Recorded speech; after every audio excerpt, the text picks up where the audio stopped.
In this video, I'm going to show you how I took a sketch that I made on the Ableton Move into Live and developed it into a track. So the sketch that I made on the Move is this one.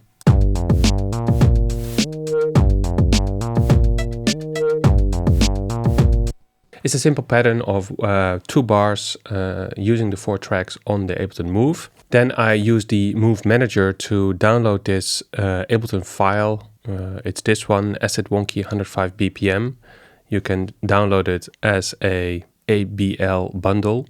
So it's one file that has all the sounds in it. And when you load it into Ableton, it looks like this. So there are 4 tracks, and as you can see, the drums are a 1-bar loop, the acid bass is a 1-bar loop, the piano 2 bars, and the analog noise also 2 bars. And there's nothing in the timeline, it's only the clips in the session view. But as you can see here, the effects are there, the right instruments, so everything is there. So let me show you how I developed this further in Ableton by adding more layers and also doing arrangements. So if you now go to Ableton, you can see here at the start I labeled them as move tracks, and then here underneath I have in white I have all the tracks that I added later in Ableton, so from 7 till 16. One of the first things I did is, as you can see, there's actually 5 tracks here. I split the drums, so I have on the first track I only have the kick. I always like to have the kick on a separate channel in Ableton, and then here I have the rest of the drums and the percussion. If we zoom in into this part, so the basic loop, that's basically what I made on the Move. And let's play just those 4 tracks, it sounds exactly the same.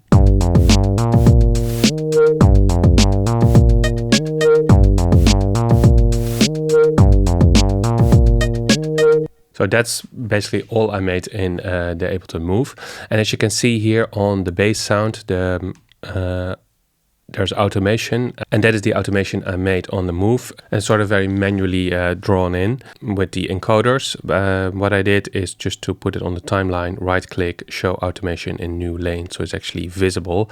And this automation on the bass is very crucial, because this is where you get the variation in the last note, the kind of squeaky, that sound. Then there's the piano and there's the noise. What I did in terms of effects, I just put a low cut EQ on the sounds that needed, like the noise and the melody. And the kick I made mono by using a utility.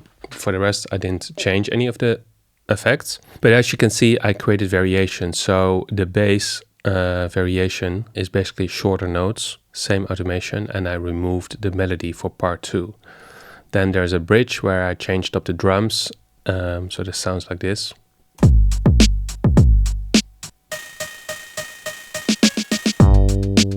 And I added some effects as well on the melody, a little effect track here in the end that is only enabled for a short time with a delay and an erosion. And as you can see, there's more variation coming. So here in part 2, I changed up the bass line in less notes and longer notes. I created another bridge. There are small variations here, a little snare roll.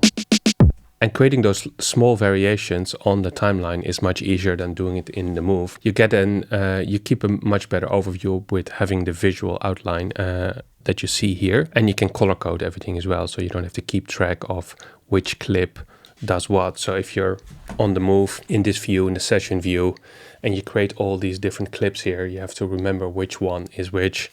What is the intro, what is the bridge? Of course, here it's much easier just to do that. So there's some variation going on, but then the main part, of course, is the extra tracks that I added. I will play the entire track at the end of this video, but I will just walk you through some the layers that I added. So the first layer I added is actually drums.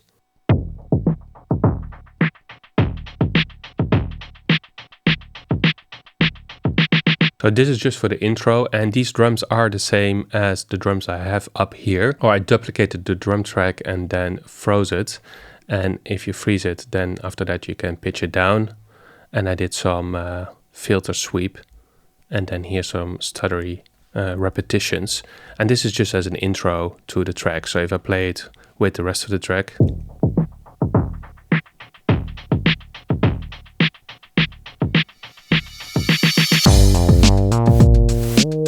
And later I used these drums again in the outro as well. Okay, then in terms of instruments, I added 2 drift synthesizers. The first one are some broken chords.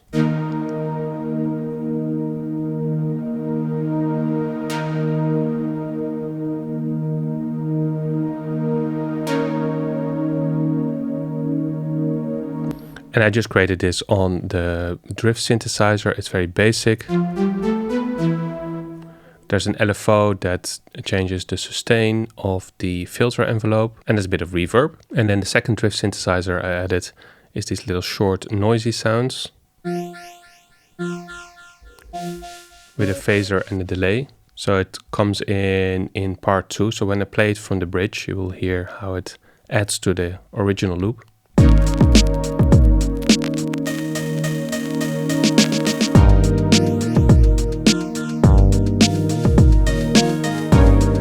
So this is the part where the bass line is longer. I removed the automation, so the bass line is a bit more quiet, and then there's space to add these chords and this sort of second melody.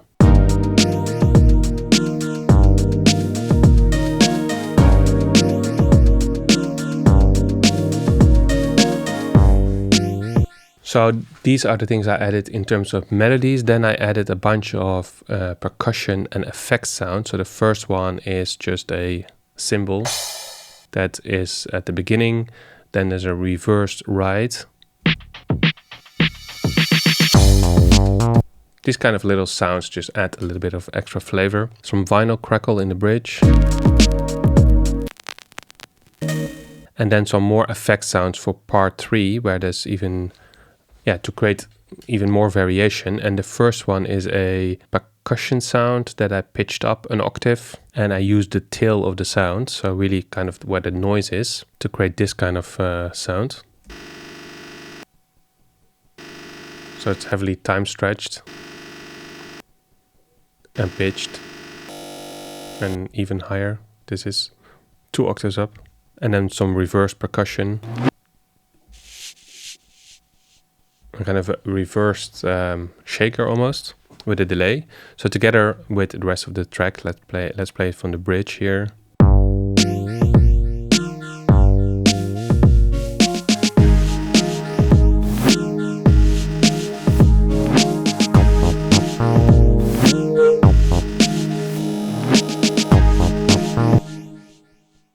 So that's it in terms of layers of this track. And it was really easy to take this Move sketch into Ableton, all the instruments, all the automation, it's all there. And you can just immediately expand upon it by adding stuff, by adding layers, and have the visual overview. And I think that is the main reason to actually go from Move to Live. Like, you can create a lot of complexity on the Move with the per step automation, can create a lot of variation. So that's not really where the limitation is, but I think to get an arrangement to go from one part to the other and create extra kind of little sounds and little transitions and keep the overview of where your track is going, that's where Live really is good, and where it's much more difficult to do that on the Move. I will now play you the entire track, but just to recap, this is the sketch I started with on the Move. Very simple pattern.